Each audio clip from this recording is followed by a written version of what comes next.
Presidente Serracchiani, abbiamo inaugurato oggi questo nuovo spazio per l'aeroporto, un nuovo slancio anche per quello che in futuro sarà la movimentazione del settore business probabilmente in questo aeroporto, quindi un'apertura del Friuli Venezia Giulia che si conferma verso l'esterno.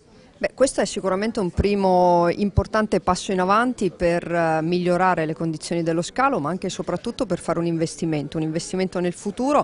Abbiamo l'ambizione di portare più passeggeri, abbiamo anche l'ambizione ovviamente di dare servizi di qualità. Si parte dalla VIP Lounge, è tra l'altro una scelta territoriale, aver scelto l'azienda Calligaris credo sia il modo migliore insieme anche ad Illy per dare un biglietto da visita importante della nostra regione, con la possibilità di vedere anche i nostri vini nelle cantine, ma credo anche che ci sia proprio la fotografia migliore della regione, sobria, elegante e accogliente, esattamente come vogliamo essere.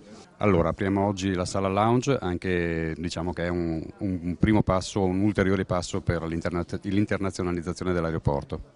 Sì, per noi è un piacere poter presentare le eccellenze del territorio. Le prime sono venute, Calligaris e Illy, Ersa per quanto riguarda i vini, e speriamo che questo sia appunto il primo passo per poi raccogliere le adesioni di altri imprenditori di successo di questa regione. Futuro dell'aeroporto, su che cosa ci stiamo orientando? Ma il restyling è iniziato, direi che questa è la parte, se volete, cosmetica.